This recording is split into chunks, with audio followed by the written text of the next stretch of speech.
সেইটা পারি না। আল্লাহ পাক বলেছেন কাল্লা বাল রানা আলা কুলুবিহিম মা কানু ইয়াকসিবুন, মানুষের অন্তরে জং পড়ে গেছে,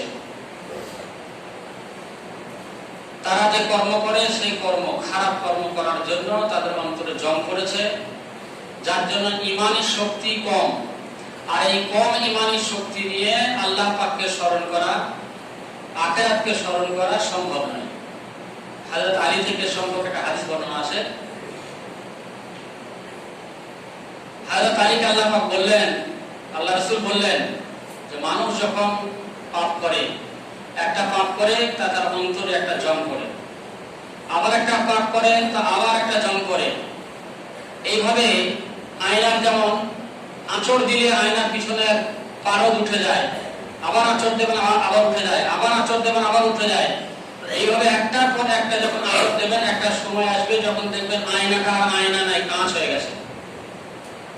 অনুরূপ আমাদের যখন সাংসারিক জীবনে একটার পর একটা গুনাহ কাজ করব, তখন আমাদেরও অন্তরে, দিমাগী অন্তর, ঈমানী অন্তরে আমাদের একটা করে আঁচড় পড়বে, জং পড়বে। আর এই জং যখন পড়বে একটা সময় আসবে আমাদের অন্তরটা পুরো কালো হয়ে যাবে। তখন এই পাপ করতে আমাদের আর লজ্জাবোধ হবে না, এই পাপ করতে আমাদের আর খারাপ লাগবে না, ওই পাপ করতে আমাদের আর লোক লজ্জা, আল্লাহ ভীতি এসবের কোনো মানে প্রশ্নই থাকবে না। আমরা যা ইচ্ছা তখন তাই করব।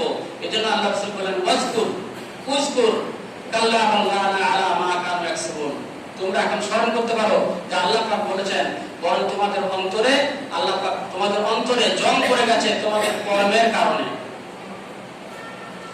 তাহলে আমাদের কর্ম যদি খারাপ হয় আমাদের অন্তরে জং পড়ে, আর তার জন্য আমরা আল্লাহকে স্মরণ করে কিছু করতে পারি না। দুনিয়াদারিতে মত্ত হয়ে গিয়ে আমরা শাশ্বত সত্য যা তা ভুলে যাই। আমি একটা সূরা পড়েছি আল কারিয়া। এই আল কারিয়া কিয়ামতের অনেকগুলো নাম। কিয়ামত যে শব্দ আমরা জানি, কিয়ামতের ময়দান, কিয়ামত হবে, এসব তো আমরা বলি। তো এই কিয়ামতের অনেকগুলো নাম, তো তার মধ্যে একটা হচ্ছে আল কারিয়া। কোন জায়গাতে বলা হয়েছে আল হাক্কা, কোন জায়গাতে বলা হয়েছে সাখা, কোন জায়গাতে বলা হয়েছে তাম্মা, আবার কোন জায়গাতে কিয়ামা, কোন জায়গাতে সাআ, মাতা সাআ। তো কিয়ামতের অনেকগুলো নাম, তার মধ্যে একটা হচ্ছে আল কারিয়া। আমি এই আল কারিয়াটা নিয়ে আলোচনা করব। তো আল কারিয়া মাল কারিয়া, আল্লাহ পাক কোন জিনিস, কোন বিষয়ে মানুষকে ভালোভাবে হৃদয়ঙ্গম যখন করাতে চাইতেন, খুব বেশি গুরুত্ব সহকারে মানুষকে যখন উপলব্ধি করাতে চাইতেন, তখন সেটা তিনবার বলতেন। যেমন ইন্না আনজালনাহু ফি লাইলাতিল কদর ওয়া মা আদরাকা মা লাইলাতুল কদর লাইলাতুল কদর খায়রুম মিন আলফি শাহর, তিনবার বলেছেন। সূরা হাক্কা আল্লাহ বলেছেন আল হাক্কা মাল হাক্কা ওয়া মা আদরাকা মাল হাক্কা। গুরুত্বপূর্ণ বিষয় হয়ে এভাবে তিনবার বলতেন। এটা আল্লাহ পাকের মানুষকে কোন বিষয়ের উপরে, বিশেষ কোন বিষয়ের উপরে মানুষের গুরুত্বারোপ করার জন্য, মানুষের মনোনিবেশ করাবার জন্য তিনবার করে বলতেন। তো এখানেও ঠিক সেইভাবে তিনবার বলা হয়েছে আল কারিয়া। আল কারিয়া মানে আমরা যেমন দরজাতে ধাক্কা মারি, শিকল লড়াই, তো খটখট করে শব্দ হয়, তো এই রকমের একটা শব্দকে আরবিতে আল কারিয়া বলা হয়েছে। ওয়া মা আদরাকা মাল কারিয়া, প্রথমে মাল কারিয়া, আল কারিয়ার পরে মাল কারিয়া, খটখট করে শব্দ। আপনি কি জানেন মাল কারিয়া এই খটখট শব্দটা কি? ওয়া মা আদরাকা মাল কারিয়া, আপনাকে কে জানালো যে এই খটখট শব্দ কি জিনিস? ইয়াউমা ইয়াকুনুন নাসু কাল ফারাশিল মাবসুস। দেখুন, আমরা জানি অগণিত ফেরেশতাদের ভিতরে চারজন মূল ফেরেশতা, একটা হচ্ছে জিবরিল আলাইহিস সালাম, একটা ইসরাফিল, একটা মিকাইল, আর একটা আজরাইল। জিবরাইল আলাইহিস সালামের কাজ হচ্ছে আল্লাহ পাকের কাছ থেকে যত প্রত্যাদেশ মানুষের জন্য এসেছে সেগুলো নবীদের কানে পৌঁছে দেওয়া। এটা করেছেন, তার কর্ম শেষ, নবী শেষ, তার কর্ম শেষ। এখন তিনি স্বাচ্ছন্দ্যে বসে আছেন, কিংবা আল্লাহ হয়তো তার কোনো কাজ করাচ্ছেন, আমরা জানি না। ইসরাফিল এই মিকাইলের কাজ হলো মেঘ পরিচালনা করা।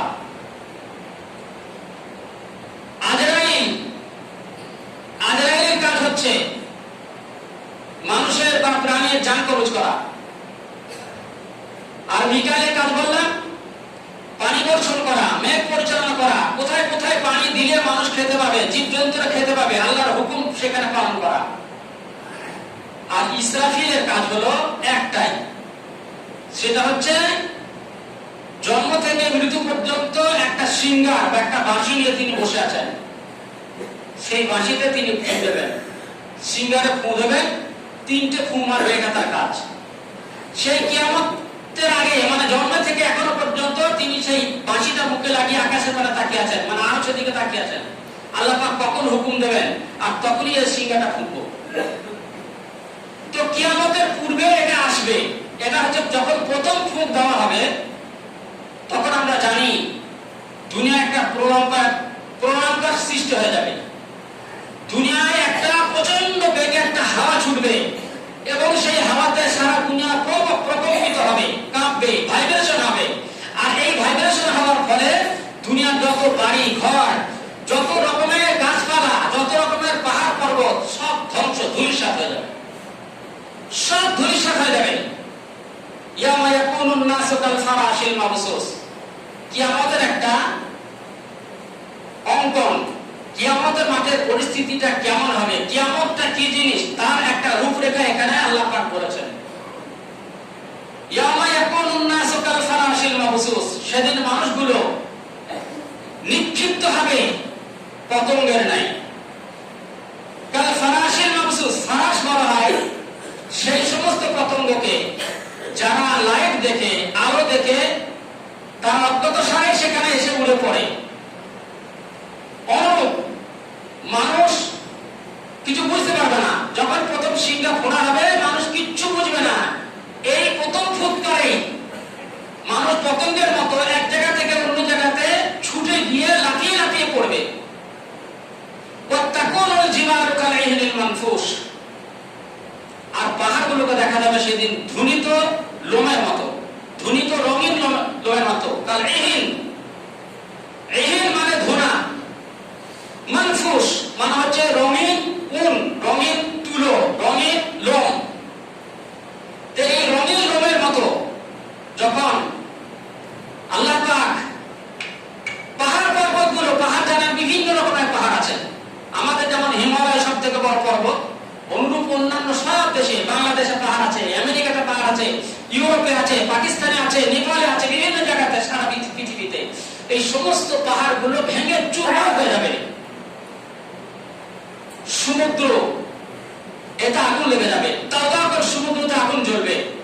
পাহাড় পর্বত, গাছপালা, অট্টালিকা, বড় বড় বারাখানা, বড় বড় টাওয়ার সব ভেঙে চুরমার হয়ে যাবে, সব এক হয়ে যাবে। মানুষগুলো পতঙ্গের ন্যায় উঠতে থাকবে। মানুষের অবস্থা কেমন হবে? ইজা জুলজিলাতিল আরযু জিলজালা ওয়া আখরাজাতিল আরযু আসকালা। আল্লাহ বলেছেন ইজা জুলজিলাতিল আরযু, এই প্রথম ফুঁক যখন মারা হবে, জুলজিলাতিল আরযু, পৃথিবীটা তখন কম্পন হবে, পৃথিবীতে তখন ভাইব্রেশন হবে, জিলজালাহা, প্রচন্ড কম্পন, ওয়া আখরাজাতিল আরযু আসকালা, এত কম্পন হবে আমরা যেমন আমাদের চালের উপরে গম বা চাল রেখে এইভাবে যখন আমরা নাড়াতে থাকি তো দেখবেন ওর ভিতরকার ময়লাগুলো উপরে উঠে আসে। তো এত জোর ভাইব্রেশন হবে, তো আখরাজাতিল আরযু আসকালাহা, তখন মাটি তার ভিতরকার সোনা, তামা, যত রকমের খনিজ পদার্থ আছে সেই খনিজ সম্পদগুলো উপরে তুলে দেবে। কয়লা উপরে উঠে আসবে, সোনা উপরে উঠে আসবে। যে সোনার খোলের জন্য আজকে যুগের পর যুগ শুধু লড়াই হয়।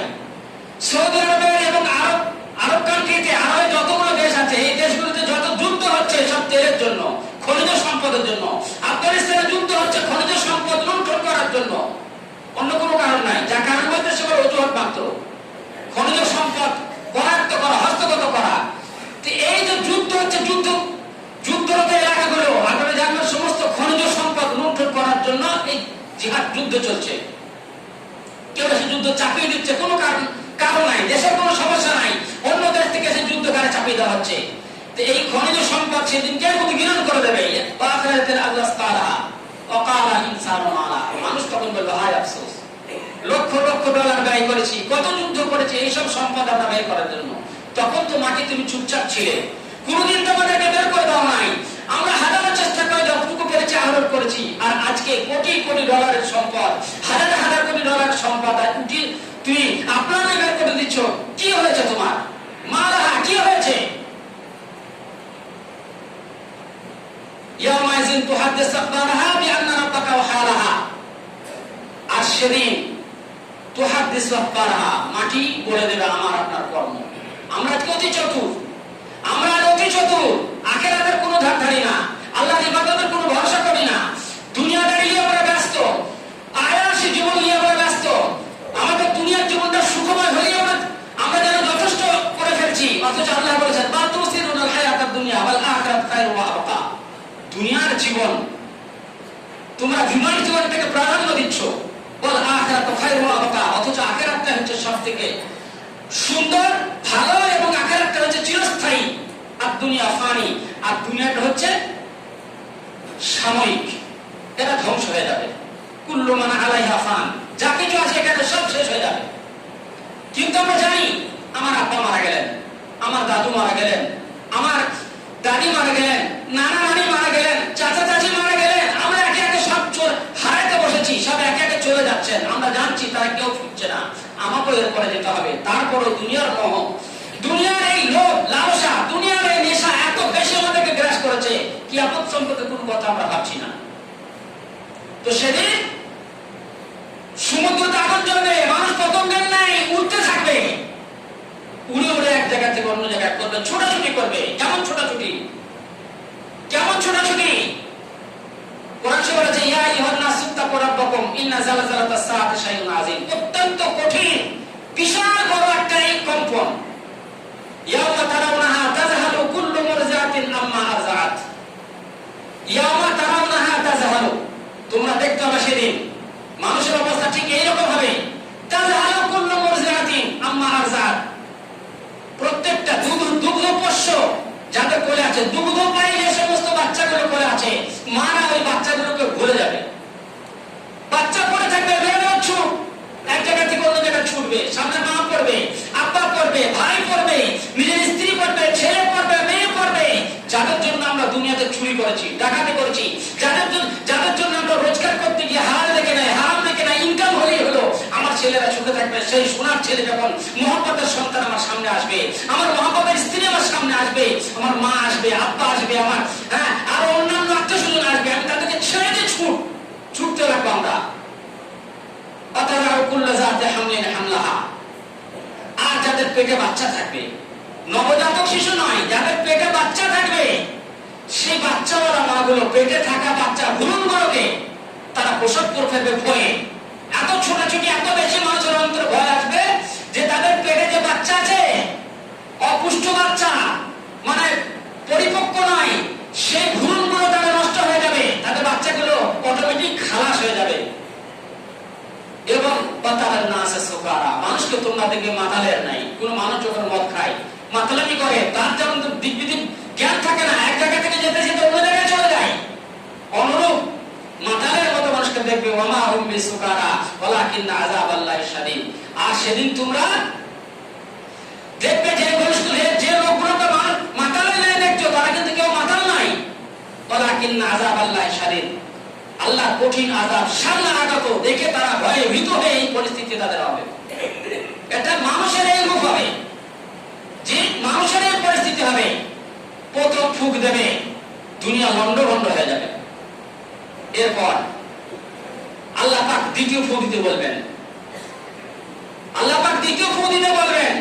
যখন দ্বিতীয় ফুঁক দেওয়া হবে, তখন পৃথিবীর প্রাণীকুল শেষ হয়ে যাবে। সমস্ত মানুষ এবং অন্যান্য প্রাণী যারা আছে সব মরে শেষ হয়ে যাবে, শুধু জিন্দা থাকবে।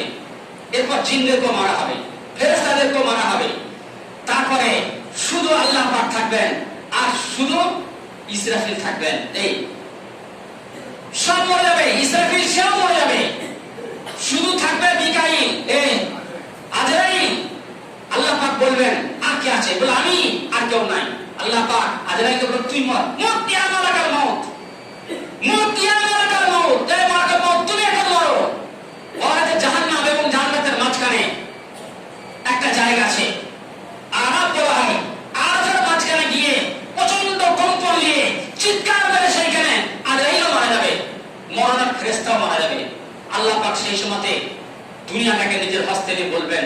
আইনাল মালাক ওয়াল মালাকুত। আজকে দুনিয়ার সেই প্রতাপশালী রাজা মহারাজারা কোথায়? অহংকারী বাচ্চা যারা ছিল তারা কোথায়? যারা সম্পদের অহংকারে দুনিয়ার মানুষের উপরে নির্যাতন চালিয়েছে। আজকে কারণ কোথায়? ফিরআউন কোথায়? হামান কোথায়? আবু জাহেল কোথায়? যারা আল্লাহর নবীর উপর অত্যাচার করেছে তারা কোথায়? ফিরআউন কোথায়? যারা আল্লাহর নবী হযরত মুসার উপর অত্যাচার করেছে। কোথায় তোমরা? এসো। দুনিয়াটা লক্ষ্য করে আল্লাহ বলবেন, আইনা আবহারুকি আইনা আশজারুকি আইনা আল মালাক ওয়াল মালাকুত। বলো আজকে তোমার সেই রাজা মহারাজা যারা তোমার বুকের উপরে আমার রুলে খেয়ে দাপিয়ে বেড়াতো কখনো আমাকে ভরক্ষেপ করে নাই, তারা আজ কোথায়? আজকে বড় বড় সমুদ্র তার কই? নদ নদীগুলো কই? আজকে বড় বড় গাছপালা বড় বড় অট্টালিকা তার কই? কেউ থাকবে না, কেউ থাকবে না। ইল্লা মান আলাইহা কুল্লু মান আলাইহা ফান ইল্লা ওয়াজহু রাব্বিকা যুল জালালি ওয়াল ইকরাম। একমাত্র আল্লাহই বেঁচে থাকবেন। এরপর আল্লাহ পাক ফেরেশতাদের মধ্যে ফেরেশতাদেরকে জীবিত করবেন। বিশেষ করে এই ইসরাফিল ফেরেশতা আবার জাগ্রত হবে। তারপর বলবে আবার একটা ফুঁক মারবে, সব মানুষ উঠে যাবে। কবরে একটা কবরের লাশ লাফিয়ে অন্য কবরে পড়বে, অন্য কবরের লাশ আরেকটা কবরে পড়বে। এইভাবে পড়তে পড়তে একটা সময় আসবে যখন এই তৃতীয় ফুঁক মারা হবে। যখন তৃতীয় ফুঁক মারা হবে তখন এরা জেগে যাবে।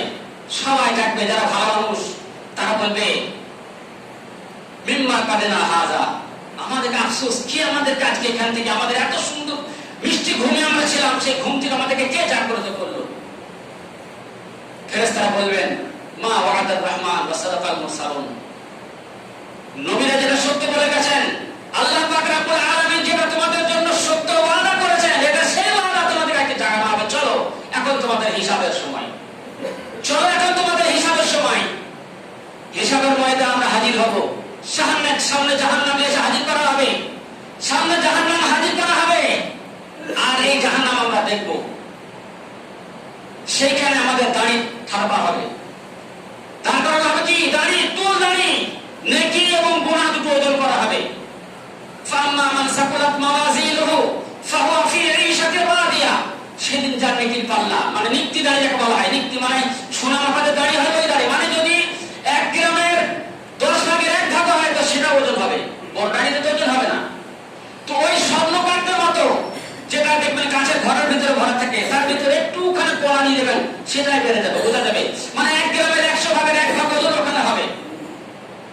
তো ফাম্মা মান সাকুলাত মাওয়াজিনুহু ফাহুয়া ফি ঈশাতির রাদিয়া।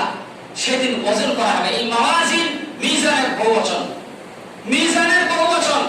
কেউ বলেছেন মাউজুন থেকে মিজান আসছে, মাওয়াজিন মাউজুন থেকে আসছে। এটা তাফসীরে ফাতহুল কাদিরে বলা হয়েছে, আর তাফসীরে ইবনে কাসিরে বলা হয়েছে মিজানুন এর বহুবচন হচ্ছে মাওয়াজিন।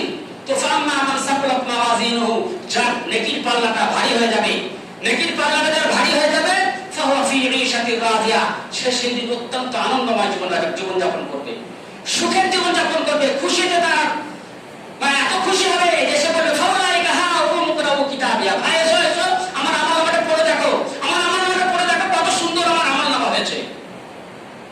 ফাম্মা মান উতিয়া কিতাবাহু বিয়ামিনি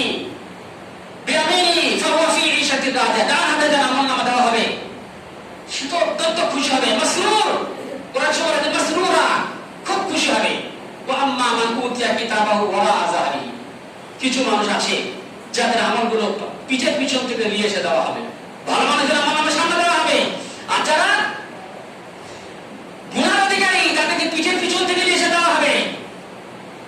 তখন তারা বলবে ইয়া লাইতানি লাম উতা কিতাবিয়া, ইয়া লাইতানি লাম উতা কিতাবা, হায় আফসোস যদি আমাকে এই কিতাব, এই আমলনামা আমার হাতে যদি না দেওয়া হতো, এই রিজাল্ট যদি আমার হাতে না দেওয়া হতো, তাহলে আমার কতই না ভালো হতো। কেউ বলবে ইয়া লাইতানি কুনতু তুরাবা, আফসোস আমি যদি মরে গিয়ে মাটি হয়ে যেতাম, পচে যেতাম, সরে যেতাম, আমার কোনো চিন্তা থাকতো না। কিন্তু আজকে আমাকে কি দেখালো? মানুষ সেদিন অস্বীকার করবে, মানুষ অস্বীকার করবে, বলবে না আমি করি নাই, এসব গুনাহ আমি করি নাই। লা ইয়াবাদিরু সাগীরাতান ওয়ালা কাবীরাতান ইল্লা আহসাহা। আল্লাহ আমলটা দেবেন আমাদের হাতে এবং বলবেন ইকরা কিতাবাকা ওয়া কাফা বিনাফসিকা আল-ইয়াওমা আলাইকা হাসিবা। ইকরা কিতাবাকা, তোমার সেই আমলনামাটা পড়ে দেখবেন। আমাদেরকে বলবে তো আমি কারো জমি কেটে নিয়েছি, কারো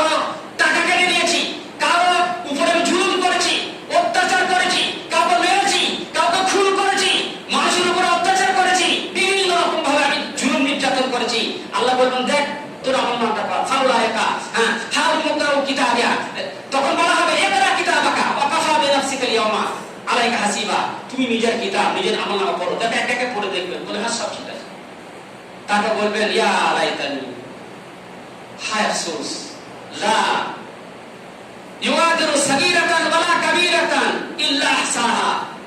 একটা ছোট গুনাহ, একটা বড় গুনাহ, ছোট কাজ বড় কাজ, ছোট অন্যায় বড় অন্যায় একটাও ছাড়ে নাই, সব হিসাবের মধ্যে রেখেছে। কিন্তু মানুষ অস্বীকার করবে, বললেন আমি সব করি নাই, আমি সব করি নাই। আল্লাহ পাক তখন বলবেন ঠিক আছে তুমি করো নাই, এসো তোমাকে দেখাই। প্রথমে কিতাব দেখানো হলো, এখানে পাওয়া গেল না। এরপর আল্লাহ পাক বলবেন ঠিক আছে তোমাকে দেখানো হোক। কিরামান কাতিবিন ইয়ালামুনা মা তাফআলুন। কিরামান কাতিবিন সম্মানীয় দুটো ফেরেশতা তোমাকে নিয়োগ করে দেওয়া হয়েছিল, দুই কাঁধে ছিল তারা। এক যে গুনাহ করতে সেটা লিখতো, যেটা নেকি কাজ করতে সেটা লিখতো। তাদেরকে হাজির করা হবে, বলে এদেরকে নিয়ে এসো। তারা এসে বলবে, সাক্ষী দেবে, তাদের সেই কিতাবটা দেখানো হবে, তাদের খাতাটা। জন্ম থেকে মৃত্যু পর্যন্ত আমি যত রকমের কাজ করেছি, ক রাকাত নামাজ পড়েছি, কতদিন রোজা করেছি, কবার আমার শীতে নামাজ ছেড়েছি, কবার বর্ষায় নামাজ ছেড়েছি, কতগুলো সুদ খেয়েছি, কার কার উপরে জুলুম করে সুদের টাকা আদায় করেছি, কতগুলো লটারি খেলেছি, কত মানুষের হত্যা করেছি, কত মানুষকে মেরেছি, কত কার উপরে জুলুম করেছি, কতগুলো বিড়ি খেয়েছি, কতগুলো সিগারেট খেয়েছি, কতগুলো মদ খেয়েছি, কত সুদ খেয়েছি, কত গাঁজা খেয়েছি, সব হিসাব দেওয়া হবে। ফেরেশতারা দুজন তাদের খাতা নিয়ে এসে দেখাবেন। তখন বলবেন না এরা মিথ্যা করে লিখেছে, আমি এসব কাজ করতে পারি না, আমি ভালো মানুষ। আল্লাহ তখন বলবেন, সূরা বানী ইসরাঈল আছে দেখবেন,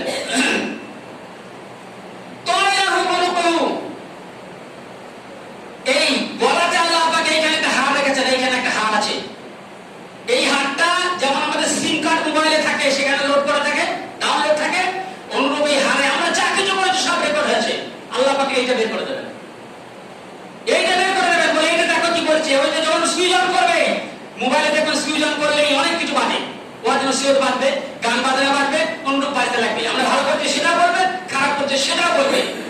তারপরও আমরা স্বীকার করবো না, তারপরও আমরা স্বীকার করবো না। আল্লাহ বললেন আয়াহসাবুল ইনসানু আল্লান নাজমা ইযামা বালা কাদিরিন আলা আন নুসাফিয়া বানানা। মানুষ ভাবে মানুষ মরে গেল, কবর দিয়ে দেওয়া হলো, তারা পচে গেল, মাটি হাড় হয়ে গেল, হাড় মাটি হয়ে গেল, এরপর কি আর হিসাব সম্ভব? আয়াহসাবুল ইনসানু আল্লান নাজমা ইযামা। মানুষ ভাবে কি আল্লাহ পাক তাদের হাড়গুলোকে জড়ো করতে পারবে না? বালা কাদিরিন আলা আন নুসাফিয়া বানানা। আল্লাহ বলেন ওই দিন কিয়ামতের মাঠে তোমাদের আঙ্গুলের বানানো বলা হয়, এই তাপগুলোকে, আঙ্গুলের পাতগুলোকে বলা হয় বানানা। কিয়ামতের মাঠে আল্লাহ বলছে তোমাদের এই আঙ্গুলের পাতগুলোকে আমি একটা একটা জোগাড় করে দেবো, এবং ওখানে ফিঙ্গারপ্রিন্ট হবে, টিপ দেওয়া হবে। দেখবেন আমাদের হাতের যে টিপ দেওয়া হয় 5টা আঙ্গুল 10টা আঙ্গুলে জামা, মানে একটা আঙ্গুলের সঙ্গে অন্য আরেকটা আঙ্গুলের কোনো মিল নাই। বাঁ হাতের আপনি বুড়ো আঙ্গুল দিয়ে একটা টিপ দেন, আর ডান হাতের একটা টিপ দেন, দুটো রাখতে রেখার সঙ্গে মিল নাই, দুটো রেখার সঙ্গে মিল হয় না। তো টিপ দিয়ে তখন প্রমাণ করা হবে যে এটা তোমারই, তারপরও আমরা বিশ্বাস করব না। আল্লাহ পাক তখন ইয়াওমা নাখতিমু আলা আফওয়াহিহিম ওয়া তুকাল্লিমুনা আইদিহিম ওয়া তাশহাদু আরজুলুহুম বিমা কানু ইয়াকসিবুন। আল্লাহ তখন আমাদের মুখটা সিলাই করে দেবেন, নাখতিম মানে মুখটা বন্ধ করে দেবেন, ওয়া তুকাল্লিমুনা আইদিহিম ওয়া তাশহাদু আরজুলুহুম। তখন সেদিন তুকাল্লিমু আইদিহিম ওয়া তাশহাদু আরজুলুহুম, হাতগুলো কথা বলবে, তারাও কথা বলবে, সাক্ষ্য দেবে। কি সাক্ষ্য দেবে? এরা বলবে যে আল্লাহ হাত বলবে অমুক জায়গায় গিয়েছে, আমি খারাপ কাজ এইভাবে এইভাবে করেছি। পা বলবে হ্যাঁ আমি একে হাঁটিয়ে নিয়ে গেছি এবং আমি সাক্ষী ছিলাম এই কাজগুলো করেছে। আমার হাত আমার পা, আমার হাত আমার পা সাক্ষ্য দেবে। এছাড়া এরপরও তো আমরা অস্বীকার করতে পারবো না। তারপর আল্লাহ আবার বলবেন, আমাদের চামড়াগুলোকে বলবেন, বলবেন তোরা বল দেখি ইয়াওমা ইউহশারু আদাবুল্লাহি ইলা নারি ফাহুম ইউজাউন হাত্তা ইযা মা জাউহা শাহিদা আলাইহিম সামউহুম ওয়া আবসারুহুম ওয়া জুলুদুহুম বিমা কানু ইয়াকসিবুন। যখন জড়ো করা হবে, তার সামনে হাজির করা হবে আমার এই কান, আমার এই চামড়া, চর্ম, ত্বক, আমাদের এই চক্ষু সাক্ষী দেবে। চোখ বলবে আল্লাহ আমাকে নিয়ে গেছিল সিনেমা দেখাতে, আমাদের মুয়াজ্জিনকে জাগিয়ে দেন।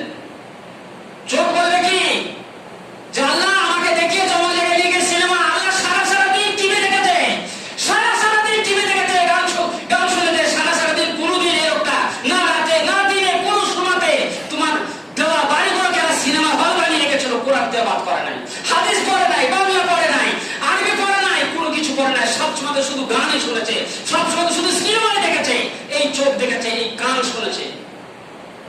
সাক্ষী দেবে, আল্লাহ আমি শুনতে চাই নাই কিন্তু আমাকে শুনিয়েছে, চোখ বলবে আল্লাহ আমি দেখতে চাই না কিন্তু আমাকে দেখিয়েছে।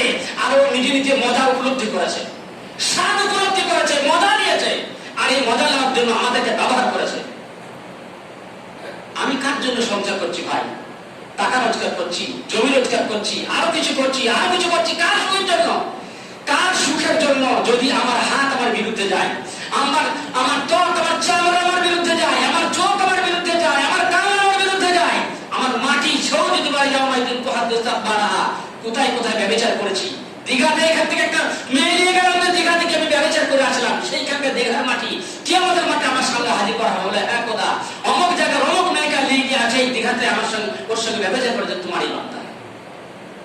রাতের অন্ধকারে কোনো লজে চলে গেলাম নোংরামি করতে, সেই নোংরামি সেই লজের সেই যে পাথর, লজের যে খাটিয়া, সেই খাটিয়াটা কিয়ামতের মাঠে হাজির হয়ে যাবে। চর্ম বলবে, কান বলবে, চোখ বলবে, কান বলবে, সব আমাদের এই অপকর্মের কথাগুলো। বলুন এরপরে কি আমরা লুকুতে পারবো? এরপরেও কি আমরা লুকুতে পারবো? কিন্তু আমরা তারপরে যদি লুকুতে চাই, এরপরে কি আল্লাহ পাকের কাছে আর কোনো দলিলের দরকার হবে? তো আমরা আজকে দুনিয়ায় যারা বসবাস করি, আজকে ভাবছি কোনো অসুবিধা নাই, যা ইচ্ছা তাই করবো, কোনো ধরা পড়বো না, মরে গেলে মানুষের কি সব পচে যাবে, মরে যাবে, হেরে যাবে, কিচ্ছু হবে না। কিন্তু আমরা ভেবে দেখেছি এই সমস্ত দলিলগুলো আল্লাহ কোরআন শরীফে বলেছেন, আর এই দলিল যখন আমাদের সামনে আসবে আমার তখন ভয়ে অন্তরটা ভীত হয়ে যাবে, সামনে জাহান্নাম থাকবে, জাহান্নামকে দেখে আমার তখন জ্ঞান হারানো দশা। আমি তখন কি করবো? যাদের আমলনামা ভালো হলো তারা তো বেঁচে গেল, যার আমলনামা হালকা হয়ে যাবে, যার মিজান, যার ওজন হালকা হয়ে যাবে, গুনার খাতা বেশি ভারী হয়ে যাবে, তার ঠিকানা হবে হাবিয়া, তার ঠিকানা হবে হাবিয়া। হাবিয়া একটা জাহান্নামের নাম, ওইখানে আমাদেরকে দেওয়া হবে। হাবিয়াটা কি জিনিস জানো? নারুন হামিয়া। হাবিয়াটা হচ্ছে নারুন হামিয়া, অত্যন্ত প্রজ্বলিত একটা আগুন, যা দুনিয়ার আগুন থেকে 69 গুণ বেশি তাপ। দুনিয়ায় যে আগুন আছে, জাহান্নামের আগুনে 70 ভাগের 1 ভাগ তাপ হচ্ছে দুনিয়ার আগুনে। এই আগুনে যদি আমরা একবার আঙ্গুল দিয়ে 1 মিনিট একবার থাকি, তো আমরা যারা বেঈমান, যারা আল্লাহ বুঝি খাই আর আল্লাহকে যারা মানি না, যারা কিয়ামতে মানি না, যারা আমরা সবসময় পাপে লিপ্ত, তারা একবার কিংবা যারা একবার আঙ্গুলটা একবার দিয়ে দেখি তো ভাই, আমাদের এই আঘাতে, আমাদের এই গ্যাসের আগুনে, আমাদের হারিকেলের আগুনে একবার 1 ঘন্টা আঙ্গুলটা দিয়ে 1 মিনিট আঙ্গুলটা দিয়ে দেখি তো আমরা সহ্য করতে পারছি কিনা। যদি পারি তাহলে এর থেকে 69 গুণ যে তাপ হবে, সেই জাহান্নাম আমাদেরকে দেওয়া হবে, তার নাম হচ্ছে হাবিয়া। সেইখানে আমরা যাব। নারুল হামিয়া, এই নারুল হামিয়া সম্পর্কে আর একটা কথা আগের সূরাতে বলা আছে, কি জানেন? এর আগের সূরাতে বলা আল্লাতী তাত্তালিউ আলা রাফিদা। এই আগুনটা এমন তাপ, আমরা দেখবেন আমাদের যে আঙ্গুল পড়ে, যখন পড়ে সঙ্গে সঙ্গে ডাক্তার বলে যে পানি দিয়ে দাও, পানিতে ডুবিয়ে দাও, কারণ এই ক্ষেত্রে যেটা পুরো প্রথমে চামড়াটা পড়েছে, তাপটা চামড়াতে লেগেছে, ভিতরে কিন্তু যায়নি। যদি পানি দেওয়া হয়, এই তাপটা পানিতে আস্তে আস্তে শোষণ করে নেবে, তখন ওই তাপটা ভিতর পর্যন্ত ঘা হওয়ার সম্ভাবনা, এই তাপটা কম থাকবে। এই জন্য আমাদেরকে পানিতে ডুবাতে পারে, ঠান্ডা করতে পারে, তাপটাকে শোষণ করার জন্য। এখন জাহান্নামের আগুন কিন্তু এইরকমটা নয় যে পূর্ব আর সামনে শুরু করে চামড়াটা আমাদের পূর্বে, আমারটা নয়।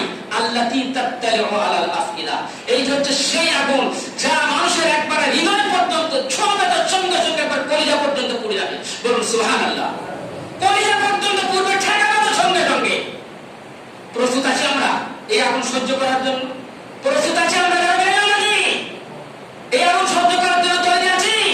যারা ব্যভিচারী তৈরি আছি, যারা জালিম তৈরি আছি, যারা সুদখোর, যারা মদখোর, যারা হারামখোর, তারা কি তৈরি আছি এই ধরনের সাজা প্রয়োগ করার জন্য? আমার মনে হয় আমরা তৈরি আছি। উপরে বলবো, একবার ভাবুন, কিয়ামতের আপনাদের সামনে কিয়ামতের মাঠের যে একটা রেখা আমি তুলে ধরলাম, একটা রূপ তুলে ধরলাম, এই কাইফিয়াত, এই রূপটাকে একবার স্মরণ করুন নির্জনে, একাকিত্বে, এবং বলুন আপনার অন্তর, আপনার জাগ্রত বিবেককে একবার জিজ্ঞেস করুন যে এই ধরনের সাজা, এই ধরনের আযাব কি আমরা ভোগ করতে সক্ষম? ফিহা খালিদুন, যেখানে চিরস্থায়ীভাবে রাখা হবে। ইন্নাল্লাযীনা কাফারু মিন আহলিল কিতাবি ওয়াল মুশরিকিনা ফি নারি জাহান্নাম খালিদিনা ফিহা।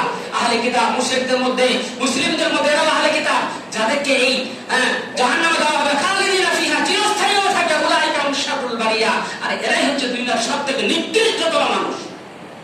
শাররুল বারিয়া, নিকৃষ্টতম জীব হচ্ছে এরাই। কারা? যারা আল্লাহ পাকের এই বিধান মানে না, যারা কোরআন মানে না, যারা হাদিস মানে না, আল্লাহর নির্দেশ মানে না, যারা নিজেরা স্বেচ্ছাচারিতা করে, নিজেকে যেভাবে ইচ্ছা সেইভাবে পরিচালনা করে, নিজেকে যেভাবে ইচ্ছা সেভাবে পরিচালনা করে। আল্লাহ পাক বলেছেন, আফারাআইতা মান ইত্তাখাযা ইলাহাহু হাওয়াহু, হে নবী আপনি সেই লোকগুলোকে কখনো দেখেছেন যারা নিজের আত্মার পুজো করে? যারা নিজের আত্মার পুজো করে, আল্লাহ রাসূল বলেছেন হাদিসে, মান মাতা ফাকাদ কামাত কিয়ামাতাহু, কোন মানুষ যখন মরে যায় সঙ্গে সঙ্গে তার কিয়ামত শুরু হয়ে যায়। মানে তার আযাবটা যেই মরলো সঙ্গে সঙ্গে আরম্ভ হয়ে গেল, তার আযাবটা যেই না মরলো সঙ্গে সঙ্গে শুরু হলো। আমরা সেখানে আছি, একটু দোয়া করলাম, আমার বাপ মারা গেছে, আমার মা মারা গেছে, আমার ভাই মারা গেছে, কবরস্থানে গেলাম, একটু চোখের পানি ফেললাম, দুটো মাটি দিয়ে গেলাম, একটু দোয়া করে মনটা খারাপ হলো, আস্তে আস্তে আমরা ফিরে আসলাম। যখন ওইখান থেকে আমরা আসি, আমরা যখন আমাদের লাশগুলোকে কবর নিয়ে যাই, নিয়ে যাওয়ার সময় আমাদের যে লাশ আমাদের ঘাড়ে থাকে, যদি সে খারাপ লোক হয়, যদি ভালো লোক হয়, তাহলে সে বলে আমাকে তাড়াতাড়ি নিয়ে চলো, তাড়াতাড়ি নিয়ে চলো। কি করছো তোমরা, এত দেরি করছো কেন? আমার যে সুখ, আমার জন্য আল্লাহ পাক যে আরাম আয়েশের ব্যবস্থা করে রেখেছে, সেইটা আমাকে ভোগ করার জন্য তোমরা আর বিলম্ব করো না, তাড়াতাড়ি নিয়ে চলো। আর যদি খারাপ লাশ হয়, পাপী হয়, গুনাহগার হয়, বেনামাজি হয়, বেরোজগার হয়, মদখোর হয়, সুদখোর হয়, হারামখোর হয়, এরা কি বলে, ইয়া ওয়াইলা, ইয়া ওয়াইলা, হায় আফসোস, হায় আফসোস, তোমাদের খারাপ হোক, তোমরা আমাকে কোথায় নিয়ে চললে? আইনা তাযহাবুনি, আইনা তাযহাবুনি, তোমরা আমাকে কোথায় নিয়ে চললে? কাঁদতে থাকে, পস্তাতে থাকে। এরপর সহিহ হাদিস, আমরা তাদেরকে নিয়ে যাই, জানাজা করে যে সেখানে দাফন করে দিয়ে চলে আসলাম। আমরা চলে আসলাম, সঙ্গে সঙ্গে ফেরেশতারা এসে জিজ্ঞেস করে, ভাই বলো তো তোমার আল্লাহকে? অত্যন্ত খারাপ ভীতিকর একটা চেহারা নিয়ে ফেরেশতারা তার সামনে এসে হাজির হয় এবং বলে, বল তোর আল্লাহ কে ছিল? তোর রবকে, তোর পালনকর্তাকে, দুনিয়া থেকে কে লালন পালন করেছে? আমরা বলবো হা হা আলাদি, হায় রাসূল, ভাই কিছু জানি না। বলে, বল মা দিন, তোমার ধর্ম কি? আপনি মনে করলেন 5 ওয়াক্ত নামাজ পড়ে তিনি মুনাফিক ছিলেন, 5 ওয়াক্ত নামাজ পড়েছেন মুনাফিক ছিলেন, রমজান মাসে রোজা করেছেন মুনাফিক ছিলেন, মাদ্রাসাতে দান করেছেন মুনাফিক ছিলেন। আপনি পাক্কা মুসলমান হন না, আপনার জন্য এটা আসবে, আমার জন্য এটা আসবে যদি আমি সেই ধরনের মুনাফিক নামাজি হই। তো বলো তোমার ধর্ম কি? আমি বলবো হা হা আলাদি, জানি না। বলে, সেই লোকটা সম্পর্কে কি জানো যাকে তোমাদের কল্যাণের জন্য পাঠানো হয়েছিল? বলবো হা হা আলাদি, আমরা কিছু জানি, হায় আফসোস, আমি কিচ্ছু জানি না, আমি কিচ্ছু জানি না। কিয়ামতের মাঠে, কিয়ামতের মাঠটা ঠিক এইরকম পরিস্থিতি হবে, আমি আপনি তো ছাড়। হযরত ইব্রাহিম আলাইহিস সালাম বলবেন ইয়া নাফসি ইয়া নাফসি, হযরত আদম আলাইহিস সালাম নবী বলবেন ইয়া নাফসি ইয়া নাফসি, হায় আমার আত্মা, হায় আমার আত্মা। আত্মা আজ কি করে বাঁচবে? এত ভয়াবহ পরিস্থিতি হবে, নবীরা পর্যন্ত ইয়া নাফসি করবে। নূহ আলাইহিস সালাম বলবে ইয়া নাফসি ইয়া নাফসি, মুসা আলাইহিস সালাম বলবে ইয়া নাফসি ইয়া নাফসি, দাউদ আলাইহিস সালাম বলবে ইয়া নাফসি ইয়া নাফসি, সুলাইমান বলবে ইয়া নাফসি ইয়া নাফসি। শুধু আমার নবী সাল্লাল্লাহু আলাইহি ওয়াসাল্লাম শুধু ইনিই বলবেন ইয়া উম্মতি ইয়া উম্মতি, নিজের নফসের কথা বলবে না। আল্লাহ রাসূল সাল্লাল্লাহু আলাইহি ওয়াসাল্লাম বলেছেন, কিয়ামতের মাঠে প্রত্যেকটা মানুষের 33 বছর বয়স হবে এবং তারা প্রত্যেকে উলঙ্গ হবে, পুরুষ হোক চাহে নারী হোক। হযরত আয়েশা বলছেন, ইয়া রাসূলুল্লাহ, আমাদের কি লজ্জা লাগবে না? সবাই উলঙ্গ হয়ে থাকবো, কালো কাপড় থাকবে না, আমাদের লজ্জা লাগবে তো? এই কি অবস্থা কেন না করবো? জীবনে কখনো আমরা আমাদের শরীরের হাত খুলি নাই, আর ওখানে আমাদের উলঙ্গ বডি কিভাবে আমরা দেখাবো? আল্লাহ রাসূল বললেন, আয়েশা তুমি ভয় পেও না, মানুষের সেই সময় এমন হাওয়াল নাকি, এমন মানুষের পরিস্থিতি হবে, এমন পৃথিবীর কিয়ামতের মাঠটা হবে যে মানুষ সেদিন কেউ কারোর উপর তাকাতে পারবে না, প্রত্যেক বলবে নাফসি নাফসি নাফসি। হায় আমার আত্মা কি করে বাঁচবে, হায় আমার আত্মা কি করে বাঁচবে? ওয়ায়াউমা ইয়াফির ফাইজা জাআতিস সাখা ফাইজা জাআতিত তামাতুল কুবরা, অত্যন্ত ভীতিপ্রদন সরকারি আওয়াজ যখন তাদের সামনে আসবে, ছোটাছুটি করতে লাগবে।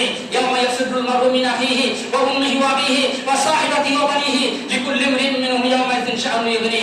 সেদিন ছেলে তার বাপের কাছ থেকে, মায়ের কাছ থেকে, স্ত্রীর কাছ থেকে, ছেলের কাছ থেকে সব ছুটতে লাগবে। ছেলেকে দেখবে মারবে ছুট, মেয়েকে দেখবে মারবে ছুট, স্ত্রীকে দেখবে মারবে ছুট, স্বামীকে দেখবে মারবে ছুট। কেউ কাউকে পরিচয় দেবে না, সবাই ভাববে আমি কি করে বাঁচবো, আমি কি করে বাঁচবো। কেউ কাউকে বাঁচাবার মতো আজকে মনে হবে না।